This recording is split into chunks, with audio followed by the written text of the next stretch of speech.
So this is going to be a discussion which I was asked to give on interstitial lung disease as a brief overview. I'm going to be talking about, in general, interstitial lung disease. I want to focus a little bit on the mechanism of normal inflammation and fibrosis in physiology, because that's important. Then talk about evaluation of patients with interstitial lung disease, treatment of that disorder, those disorders, plural, and then get into interstitial pulmonary fibrosis and systemic sclerosis within interstitial lung disease. These are two of the major categories of ILDs, and we're particularly interested in this potential uses in these diseases. So let me just keep going here. First of all, interstitial lung disease, what is it? It's basically a heterogeneous collection. It's like a kingdom and an umbrella of multiple diseases, about 100 or more distinct lung disorders that tend to be grouped together because they share clinical, radiologic, and pathologic features, all involving inflammation of the interstitium of the lung. Why do we care about it? Even though the incidence and prevalence generally in the United States is low, and I have down at the bottom, incidence a couple of years ago was 31,000 patients per year, prevalence about 90,000 patients in the US. In spite of those low numbers, most of them have high rates of morbidity and particularly mortality within years. They're commonly observed in patients across the entire age spectrum, but frequently the older adults. And most patients who are still working and have ILD, they're unable to work after a time, are breathless when they go upstairs or do any exertion, and they often have to leave their job to avoid exposure when exposure is one of the causes of their ILD. In this next slide, I've just shown sort of the a diagram of the lungs, and then looking from the bronchi to the bronchioles to the end organ, which is the alveolus. That's where the exchange from the pulmonary arteries, which are blue, they're not oxygenated yet. They interact with the alveolus to get oxygen, they become red. And the alveolus is like a ping pong ball or a bunch of blueberries in a plant. And they're covered by a network of blood vessels. If you now look closely at the margin, at the outer part of this ball, the ping pong ball, you're looking at here the alveolus on the inside, the wall of the alveolus, and here's the blood vessel that's surrounding it. The interstitium normally has some connective tissue, but oxygen that you inhale gets into the bloodstream. And as the blood goes by, the carbon dioxide from metabolism goes out. It's normally fairly thick, fairly fast, is what I wanted to say. In the case of ILD lung disease, the interstitium, it's much thicker. It's scarred. It's thicker and scarred, so it's got distance and harder tissue to get through. So oxygen that you inhale has more trouble getting into the blood vessels on the red cells, and carbon dioxide from the red vessels go back into the lung more poorly. So that's the problem. As the blood flow increases, you're not oxygenating the blood, you're not getting oxygen to your tissue, you get fatigued and you feel miserable. If you now look at lung function in interstitial lung disease, looking on the y-axis, which is lung function starting at a level and going down toward the axis here. And you're looking at time in years on the x-axis. There's at least three distinct groups of people with ILD. There are those who have very minimal change in their pulmonary function, of course, vital capacity, if you will, over the course of time. Then they may have an adverse event and it drops faster, but it's not a big drop. There's another group who have a slow, steady progression, and then they may have an occasional exacerbation in their lung disease where it drops down, and again the graph goes at the same level. And then there's the group, the worst group, where there's a very dramatic drop in pulmonary function, and they often die within 2 years because they have no residual lung function. The slope after an adverse event. So after a bad flare of their disease, the slope may be the same, but it drops down. It stepwise drops down. So multiple exacerbations will also kill these patients because they don't have any lung function left. Now, in the general concept, before looking at the disease, I want to talk about inflammation and fibrosis, how it works in physiology and how they're related to each other. So I have this cartoon I found talking about normal epithelium. How does it regenerate normally?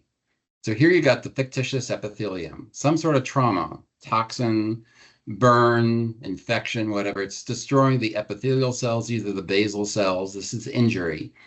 Then the basal cells de-differentiate. They spread out, and then part of the basal cell has like a pseudopod in an amoeba that sort of extends itself. It's called the lamellipodia. Podia, rather. Now, here's a blow up of this section right here. And what happens is the margin of this pseudopod extends going from left to right. How it does that is the cell anchors itself onto things called integrins, which are in the interstitial tissue or the extracellular matrix. This is like the stakes that you use when you're climbing, rock climbing. You grab on the one, you pull yourself up, and you keep doing that. The cell uses the integrins, and inside the cell pseudopod, there's a muscle component, myosin with actin. It's like a zipper, and as the zipper closes, the margin of this lamellipod extends itself. And so now it's crossed the danger area. The cell then divides in two. It divides further, proliferates, redifferentiates, and then forms normal epithelium. That is normal human physiology response to trauma. This is a more complicated slide. I'll take you through it. I'm sorry it's a little complicated, but the epithelium, this is a fictitious epithelium, could be the lung, could be the bladder, could be the gut, whatever.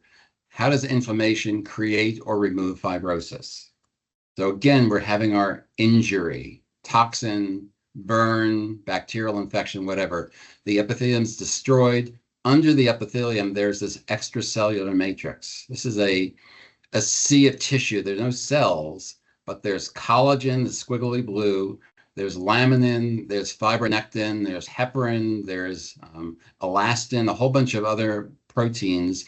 And as things go through there, these cells that go through there get stimulated. But it's a supporting structure. And in addition to collagen, there are mediators like TGF-beta here that are anchored in here.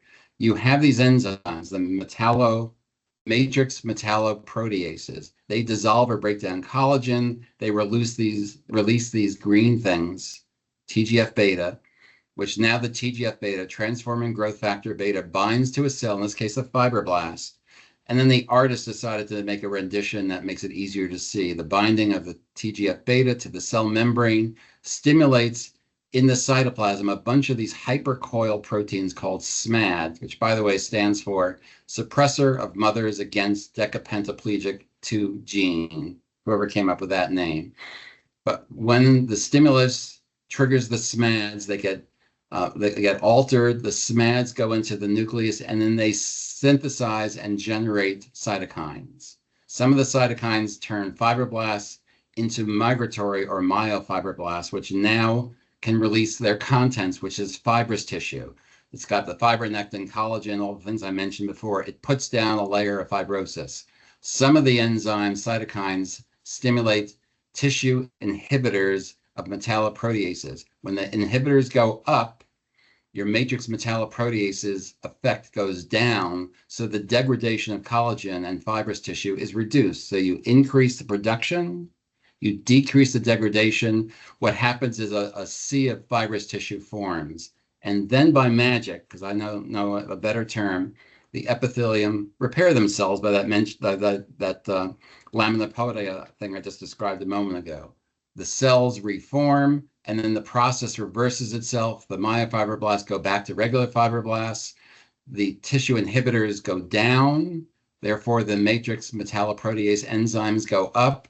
They degrade the fibrous tissue, and it goes away. So fibrous formation, repair of tissue, removal of fibrous tissue, and then the tissue's back to normal. That's the normal physiologic process everywhere in the body. The trouble is, in certain mucosal membranes, I'm actually showing the gut, but the same thing's in the lung. We're looking at something called epithelial to mesenchymal cell transition, or EMT. This process stimulates the fibrosis formation. You've got an epithelium here.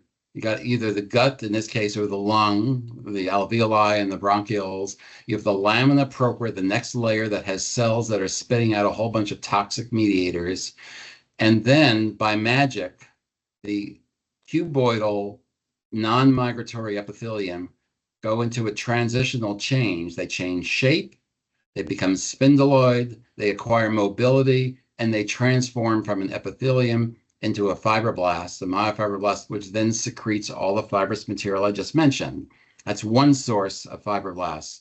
Also, the blood vessels have endothelium. These are flat, stationary cells. They can transform, they change shape, they migrate out of the blood vessel and also become fibroblasts. So even without involving the bone marrow, the epithelium and the blood vessels are endless sources of myofibroblasts, which can then generate fibrous tissue. And if the process doesn't turn off, you get fibrosis chronically. So that's EMT for epithelial, endo-MT for endothelial to mesenchymal cell. Mesenchymal cells, the fibroblast transition. It's a neat phenomenon. I never knew about it until about a year ago. I have another complicated slide I'll go through again. I want to show you the cellular participants and the chemical participants, including the interleukins, which we'll get into further discussions down the road with your group. But this is looking at the airway disease. It's an article by John Corrin in California a couple of years ago, 4 years ago. We're looking at the airways here. So let's say it's the lung, the lumen. You got ciliated epithelial cells, an occasional goblet cell. There are other cells here he didn't show. And you either have allergens on the left side or non-allergic triggers on the right side, viruses, pollutants, tobacco smoke, and other irritants. These things stimulate the epithelial cells, and they secrete things called TSLP, thymic stromal lymphopoietin, interleukin 33, interleukin 25. These three things together are called alarmins, and they trigger cells and mediators to cause reactions. So the alarmins turn on DC is a dendritic cell. It's in the same family as the monocyte and the macrophage. And activation of the dendritic cell allows it to stick its arm through the cells, grab onto the allergen, and expose it to a T cell that's not committed. It transforms the T cell to a helper T cell with a whole bunch of markers on its outside. And all of a sudden, the T helper cell can now generate IL-4 to make B cells with IgE and cause the allergic reaction on mast cells. It can secrete IL-5 to go to the bone marrow to increase eosinophils. It can secrete IL-13 to trigger mucus secretion from the goblet cells, stimulate hypertrophy and proliferation of smooth muscle cells, so the muscle cell mass goes up, and stimulate other fibrosis changes. IL-13 does a whole bunch of things. So allergy, eosinophilia, and mucus secretion with fibrosis and hypertrophy. On the other side, suppose it's not an allergen. A virus gets involved. It stimulates the epithelial cell again. Same alarmins are released, but this time these activate another cell called the innate lymphoid cell type 2. It also, like the Th2, the helper cell, secretes IL-5 for eosinophil stimulation, IL-13 for mucus, muscle hypertrophy, and fibrosis formation. It does not secrete IL-4, does not cause allergic reactions, but it's very similar to the Th2 cell. This is the normal participants, interleukins, cytokines that are involved. This is called upstream because it's nearest the epithelium. And then as the reactions go down, it's downstream when you hear that word. Let's put it all together. That's complicated. If there are any questions, interrupt me now, please. But I'll just say in general, you got epithelial cells. Inflammation occurs. The chemicals that are called chemokines and other things stimulate inflammation, which normally goes to normal repair, like I showed you 2 or 3 slides ago. Sometimes interleukin 4 and IL-13 are secreted by the cells. They may cause the alveoli to go normal repair. Again, normal repair, normal repair. But in addition, there are other mediators, TGF-beta, platelet-derived growth factor. They create changes that makes the fibroblast convert to the myofibroblast, generating a whole bunch of other mediators and materials that cause fibrosis. When this process gets out of control, you then have fibrotic lung disease. Things that are predisposing to this involve cigarette smoking. The ends of the genes, the telomere, are damaged. And there's a particular gene called MUC5B, which stimulates mucus secretion. These things are also involved in fibrotic lung disease. But in general, out of control disease with other mediators stimulates the fibrotic process, and the normal repair process does not occur. Okay, now let's switch gears talk about the patient. So what are the questions that you do? How do you evaluate a patient? So medical history is important. These patients in general, by the way, so interstitial lung disease, it is like a kingdom of diseases where you have interstitial changes that are fibrotic, but there are lots of different diseases within them. The patients in general have shortness of breath when they exert themselves. They cough.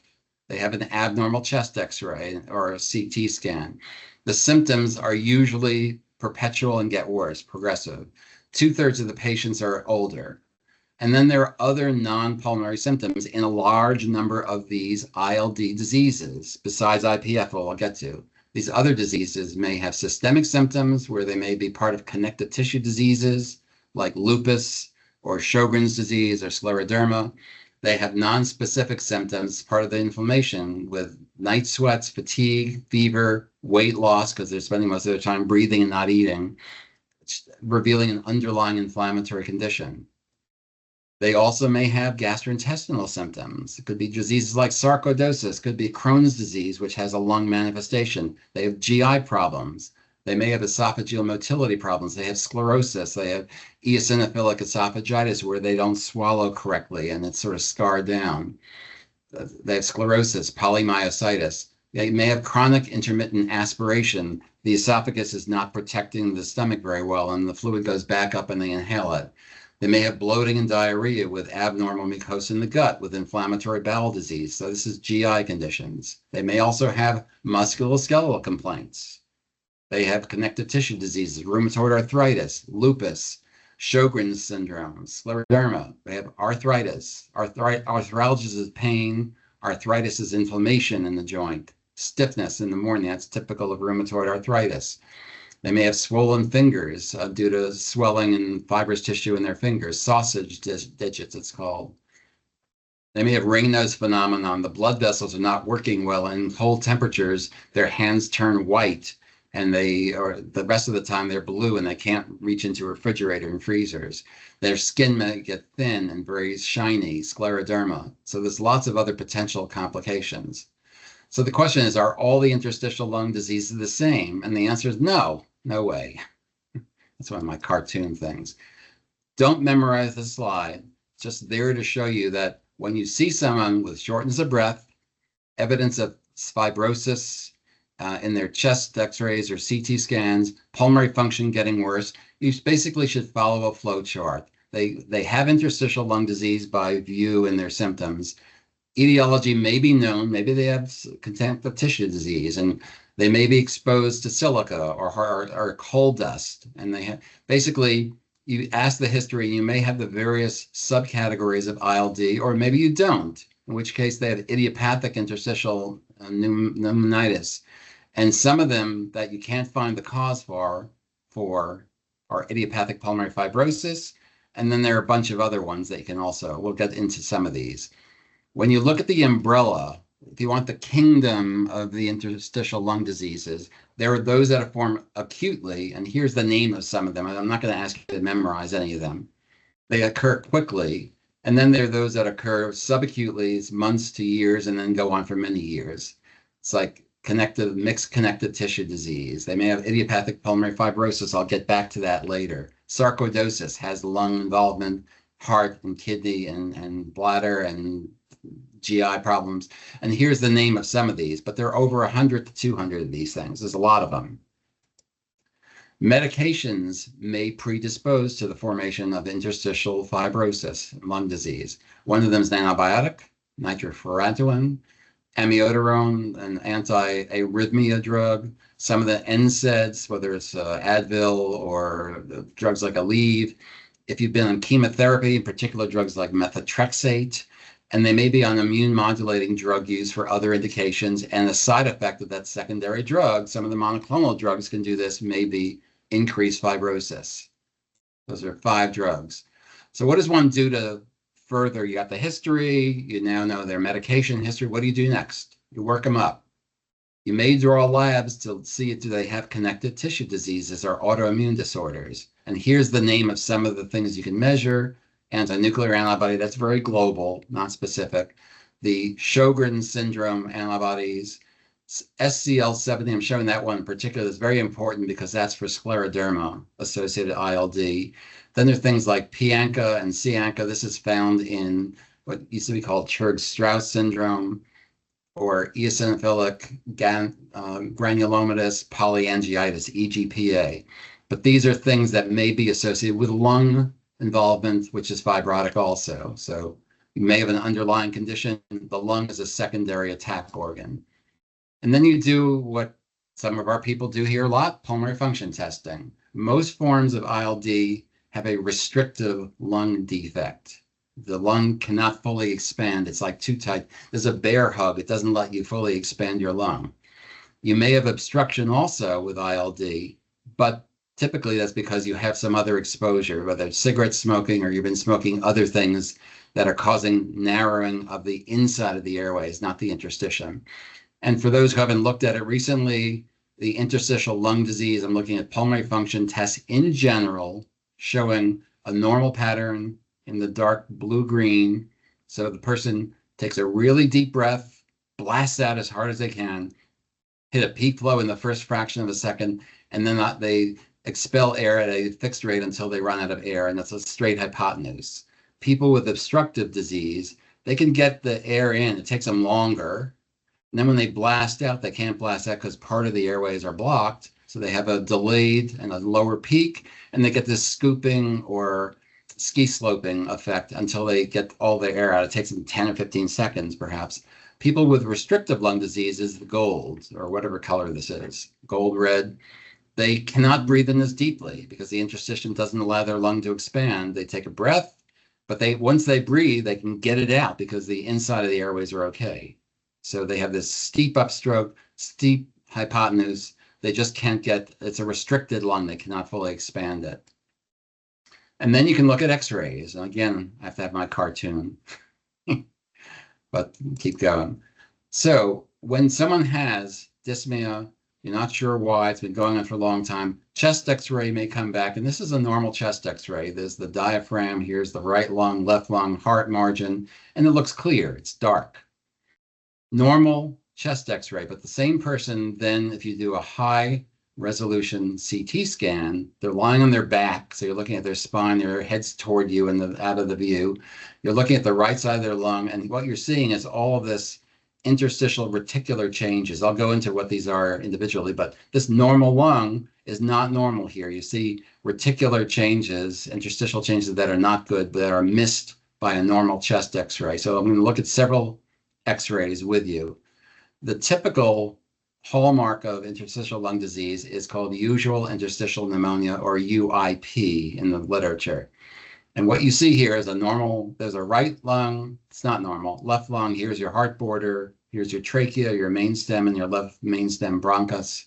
The upper lungs are clear. The lower lungs, you see all this net-like or mesh-like changes, which is fibrous tissue in the interstitium. And that's what's abnormal here.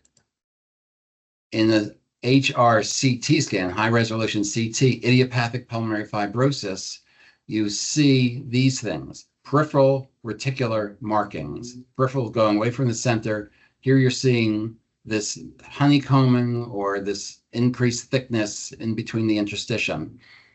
You're seeing small subpleural cysts and honeycombing. So here is the pleura of the lung, but here you see it's pushed up by these little cysts here. This side is pushed up by these cysts, so it's subpleural cysts. And sometimes when they're put together, they look like a honeycomb inside of a beehive. So that's with IPF.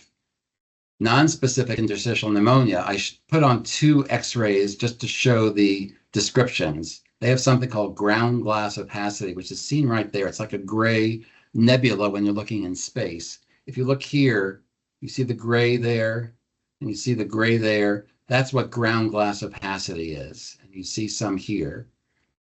Reticular markings, again, you're seeing these net-like or mesh-like patterns, and subpleural sparing is evident. You're running along the pleura here, you're running along it there, and there are no cysts in this particular subcategory of ILD. And then another non-specific interstitial pneumonia, ground glass opacities, we're talking about right there, it's grayish. It's like when you cut through a glass that's centered or ground glass, it's gray, not black. Areas of consult. This person had breast cancer and pneumonia. The pneumonia has consolidated where it's squeezed together as a solid tissue. So the person's lying on their back, and you're seeing also some interstitial reticular changes, but the predominant thing is consolidation and the ground glass appearance. So just showing some of X-rays for that purpose. So that's one thing. Then you're still not sure, you look inside the lung. You go in with a bronchoscope. So you can inspect the upper part of the lung, which is normally more normal. The lower airways are normally not so normal. And then through the scope, you suck up some fluid, which is bronchoalveolar lavage. You look for cell counts, the type of cells. You look for cytology to see if they're like cancer cells, viral assays for infections, protein and bacterial cultures. And those are the things you can find out from as well as the bronchial biopsy, and look at the tissue and look under a microscope. Let's go into treatment now for ILDs. Again, one of my cartoons, do you treat all the diseases the same? The answer is absolutely not. It's not bananas for everybody. Not quite right. So the goal of treatment of ILD is to give symptomatic relief, number one, slow down the insidious progression of the disease, prevent complications from occurring, and when you can, improve their quality of life and survival. A lot of these patients only make it 2 to 5 years or so, and then they're gone. Their lung function goes down. I'll come back to that in a little bit. The drugs we use are in the category of immunosuppressive, anti-fibrotic drugs, and then if they have a coexisting diseases, you're treating the comorbidities, their joint pains, or if they're coughing uncontrollably, you can give them narcotics, palliative care. And ultimately, a lot of them, because if it's a disease limited to the lung only, you get them on schedule and as fast as you can get a lung transplantation. My question is, if they have a systemic disease, does transplanting the lung really make much difference if it affects the organs and the rest of the body? No one addressed that in the articles I've seen, but those are sort of the general goals. In terms of specifics, the immunosuppressive therapy, some of the forms of ILD respond very well to steroids alone, sarcoidosis, for example, and they may respond to immunosuppressive drugs like Imuran, methotrexate, Cytoxan. You don't want to be on oral or high-dose steroids long-term because the side effects become really intolerable and cause bone breakage and lots of problems, diabetes, etc. So then you may introduce steroid-sparing drugs like azathioprine, which is Imuran, or Cytoxan, which is cyclophosphamide.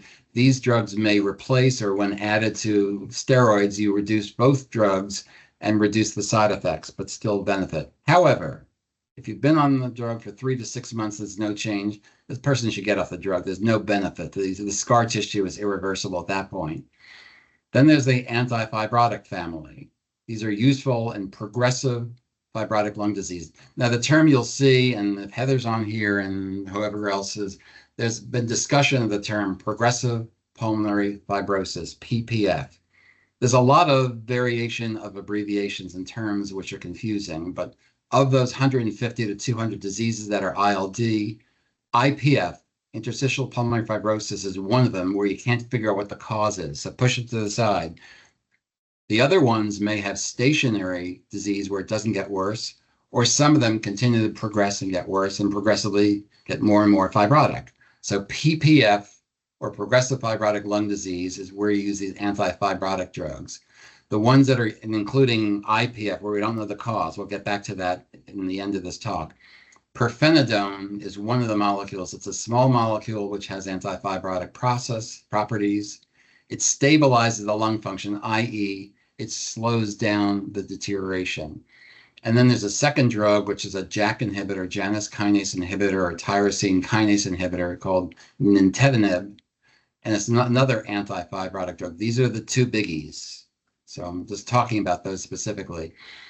If the drugs don't work, then there's always lung transplantation. Now, who do you use this for? You use it for someone where they're severely impaired lung to where their diffusion capacity for carbon monoxide is reduced to less than 60% of the baseline. So 60% reduction, it's less than 40%. When you look at the scans, there's advanced fibrosis and worsened fibrosis. Their pulmonary function is deteriorating greater than 10% a year. So as early as you can, get them on the list for lung transplantation. You can't just snap your finger and get the lung the next day, but that's often the only option to keep the patient alive for a few more years, if not permanently. So I'm now going to switch gears and talk about the two main ILPs, the interstitial lung diseases. One of them is interstitial pulmonary fibrosis. It's really bad. And then there's systemic sclerosis with associated interstitial lung disease, SSc-ILD. And both of them cause the patient to be very short of breath. They're symptomatic. X-rays show evidence of scarring. Pulmonary function deteriorates. Those are the three biggie things that we look at. In general, IPF is one of the most severe lung diseases, causing scarring, thickening of the airways, destroys the alveoli, the balloons, the air sacs, and that impairs oxygenation of the blood. So the patients become progressively more breathless when they stress themselves at all. Walking upstairs or even walking quickly flat is a problem. It affects any age group, but predominantly it's the older group. And the fibrosis causes stiffness and reduces the ability to expand their lung and take a deep breath and get more oxygen. It's a disease that's best caught early. You really can't manage the disease super well. It's getting better, but it's either badly managed or less badly managed. But you catch it early, you can slow down the progression. Symptoms again, short of breath or dyspnea, extreme fatigue, can't walk upstairs. You're spending your time breathing or using your energy breathing, you lose weight.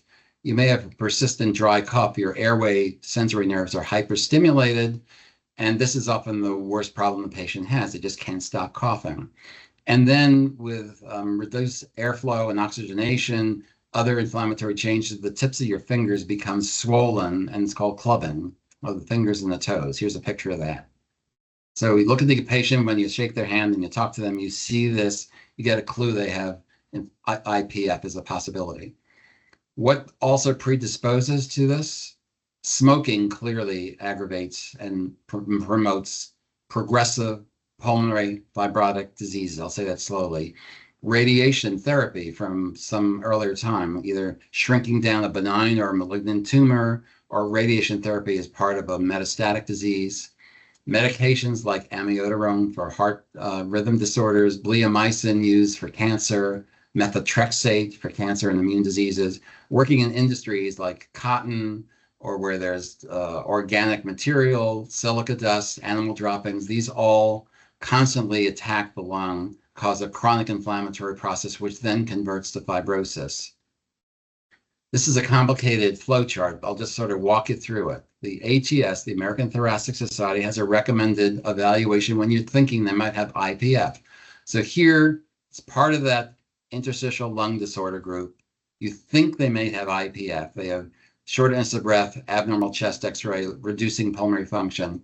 So the first thing to do is ask, do you have potential causes associated with the condition? If the answer is yes, you do other tests if needed, maybe a CT scan, maybe not. If you know the cause, then it's not an IPF, but it's one of the ILD disorders. If you're not finding any cause, you go through a further evaluation, get a chest CT, a high-resolution CT. If it's classic, usual interstitial pulmonary pneumonia, pulmonary changes, then they have IPF. If it's not or not clear, you get a multidisciplinary decision-making team. They say, let's do bronchoscopy, get fluid, let's also get a biopsy, and then get together again. And now if it looks like IPF, because there's no other known cause, that's what it is. If it's a known cause, it's on this side. This is the recommended flow chart that the ATS comes up with. Now let's talk about the two main drugs for IPF, pirfenidone and nintedanib, rather. What's the mechanism of action? So here's again a cartoon. Here's the epithelium. In this side of the slide, after you stimulate the epithelium, fibroblasts go on to myofibroblasts, which then secrete their extracellular matrix material. There are certain mediators involved. Platelet-derived growth factor, vascular endothelial growth factor, fibroblast growth factor, TNF-alpha, which is a very important one. VEGF is a very important one, and transferrin growth factor, a very important one.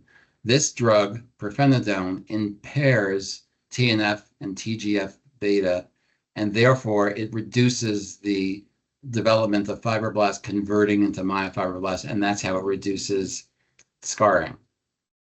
Nintedanib impairs the function of these mediators, and for the same reason blocks the transformation to the myofibroblast, and therefore subsequently blocks fibrosis also. So they work on different mediators is how these two drugs work. There's another complicated slide, I'm sorry, but the therapeutic algorithm for IPF, if they start off with mid to moderate disease, so their FVC is greater than 50% normal, so their vital capacity is more than half of what it should be. Their diffusion capacity is greater than 30% of what it should be. Your choices are pirfenidone or nintedanib, or put them in the clinical trial, perhaps. You put them on several months and reevaluate them 6 to 12 months, see if their airway function has stabilized. If their vital capacity has not dropped more than 10%, their diffusion capacity has not dropped more than 15% from where it started, keep going. If they are getting worse, on the other hand, you then reevaluate the situation, put them perhaps in clinical trials, consider other drugs, and when they really get bad, put them on the list for lung transplantation. So these are the two main drugs decision points for IPF. Just going to show you some of the data so you can sort of see how effective or not so effective these drugs are. Pirfenidone, it's called the ASCEND trial. They looked at 555 patients treated with oral pirfenidone for a year. Their primary endpoint was two things. Either their forced vital capacity, their lung function went down greater than equal to 10%, or they died. I don't like that particular endpoint. One of those two things happened within 52 weeks or a year. So here you're looking at the number of patients, percent of patients who had these things at quarter year, 13 weeks, half year, 3/4 of a year. Light blue is the treatment with pirfenidone. Purple is basically the untreated placebo group. And you'll see at every time point, the untreated group was worse. There were more drops in pulmonary function or death. And at 52 weeks, there's 33% or so of the patients who were not treated versus about 16% of those who were treated who had either drops in FVC or death. So a substantial reduction with pirfenidone. At the same time, let's just look at the change in FVC at each of these time points over the year. They misdid their scale here because this is a change in FVC, and they're saying patients percent minus 500%. That makes no sense. This is actually milliliters per year. They've gone down 100, 200, 300, 400, 500. So in this particular study, a steady decrease in patients treated with placebo. By the end of a year, they're down over 400 mils from their baseline. That's pretty dramatic. Those who are on pirfenidone, the slope is less. And at the end of the year, they're down about 200 mils. Still not good. Normally, the normal lung after the age of 30 goes down about 30 milliliters per year. That's normal. If you live 30 years, you'll lose a liter. You live 60 years, you'll lose 2 liters, and then you probably die. These people are dropping a half a liter almost in a year. Very dramatic disease. It's not innocent, the drug. These are the side effects: nausea, rash in the sun, upset stomach, lost weight, nausea. And here you're looking at the adverse events. You're looking at the pirfenidone, the actual number of patients out of the group that was studied, and out of 278, and the percentages. Pay attention to percentages. Nausea, 36%. Rash, 28%. Here's your placebo response, much less. Dyspepsia, anorexia, much more than placebo, but these are the two biggies. And then here, lots of pills. I took 3 pills 3 times a day. That's hard to do. I'm sorry, that's very hard for patients to do. Now let's switch gears to nintedanib. Same disease, 2 trials, Impulsus 1, Impulsus 2, virtually identical studies with 1,066 patients. They had IPF. They were treated with nintedanib. So this is a JAK inhibitor blocking tyrosine kinase. It's a pill also. Primary endpoint here is the rate of decline in FVC, not death. And you're looking at decrease in drop in your drop in your FVC up to 300 mils from where it started after 1 year. Impulsus 1, patients treated with nintedanib. Those who are not treated with anything, nintedanib, not treated with anything. And what you're seeing here at 1 year, there's a drop of 100 mils in the nintedanib treated group, and the placebo group is down 239, 240. And basically the same thing with the other study. So about 100 milliliter drop when they're treated, more than a 200 milliliter drop when they are not treated. And if they keep going here, you can't live more than 4 or 5 years. You've wiped out too many airways, air sacs in your lung. Now let's look at the side effects. Again, not an innocent drug. Nintedanib has diarrhea, nausea, same things, bleeding. They don't have the skin rash. Here's your Impulsus 1 study, the Impulsus 2 study, the factors you're looking at. They're circling 61% at 1 year had diarrhea at some point versus 63%, same study, similar study. Placebo was only about 18%. This is during the course of a year. 22% nausea, 26% nausea. It's less with placebo, but the diarrhea is a biggie. If you take the drug with a full meal that has protein, you take an anti-diarrheal drug, and you take occasional holidays, you can lessen this, but they have side effects. There's nothing to sneeze at. And what else do you do for IPD? So now for IPF, you've now given them pirfenidone, you've given them nintedanib. What else do you do to make them feel better? The other things. You may put them on oxygen. It turns out you don't get addicted to oxygen or tolerant. It does improve your pulmonary function, your cardiac function. So this patient should be on nasal cannula oxygen if they need it. If they have comorbid problems, even though it's a lung disease, they may have other things. They have obstructive sleep apnea, which is sort of a lung disease. The lung arteries get stiff. They have arterial hypertension.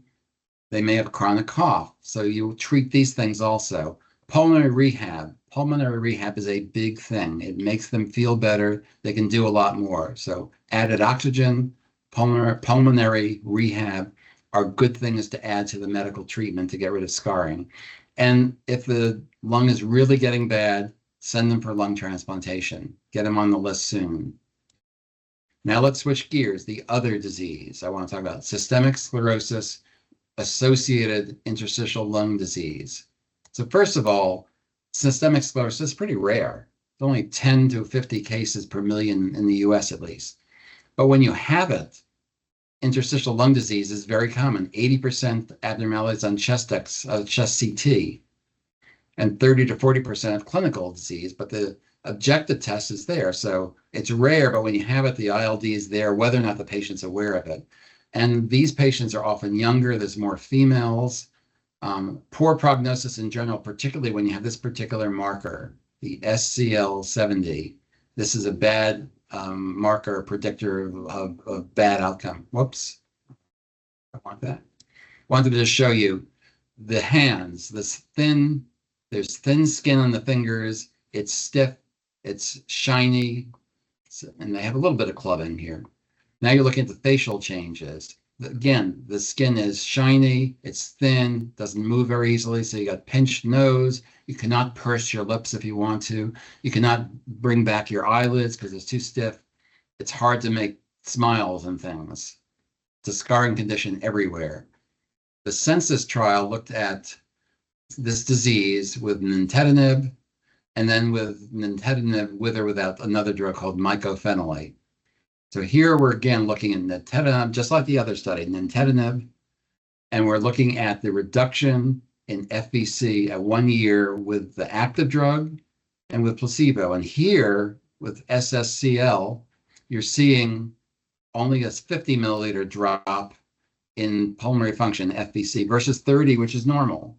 So the treatment got it closer to the normal reduction in FVC. The placebo group drops about 100 mils. Now, this is in comparison to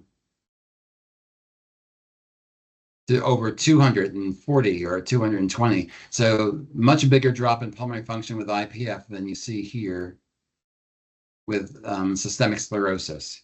So it's not quite as bad in terms of its lung function.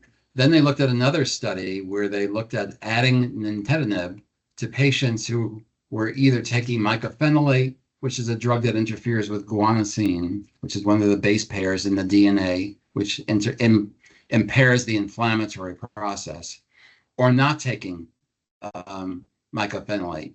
So out of this group, they looked at the patients here. So this group here is very similar to this group here. In this study, patients who were not taking mycophenolate, there were nothing, were given nintedanib, and they have the same drop. Essentially, there's about a 50 mil drop, about a 60 mil drop compared to baseline in their pulmonary function. The untreated group is down about 100, it's down about 100. That's fine. But when they have nintedanib with mycophenolate, there's even a further reduction, which is getting closer to normal. So mycophenolate combined with nintedanib seems to be a feasible alternative or combination. Let's just talk about the rheumatologic societies and the American Thoracic Society have their suggestions of therapy for scleroderma, interstitial lung disease. Strongly suggests mycophenolate. It's useful in this particular disease. But there's also suggestions these things may work. Cytoxan, which is cyclophosphamide, rituximab, tocilizumab, nintedanib, and more importantly, nintedanib and mycophenolate together, like I just showed you a moment ago. So strongly suggested. The data is looking promising for the combination. And then there's research using that pirfenidone, which blocks, if you remember, a couple of mediators or this. But this is just research. This is strongly recommended. This is what's now being considered as perhaps the next state of the art. And lastly, I'll talk about the non-IPF other interstitial lung diseases. Forget about, I'm including systemic sclerosis here, but myositis, mixed connective tissue disease, the arthritides, rheumatoid arthritis, Sjogren's disease. The green shows you the preferred first-line therapy. So mycophenolate is considered for a lot of these things, including what we just said. So is this monoclonal antibody. Rituximab is being suggested.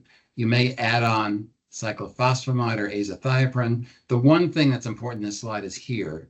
Should steroids be added? The answer is no for sclerosis. Steroids thin out your skin. Also, this thin skin is already present in the sclerosis. You don't want them aggravated. That's the main thing in this whole slide. And lastly, I'm done.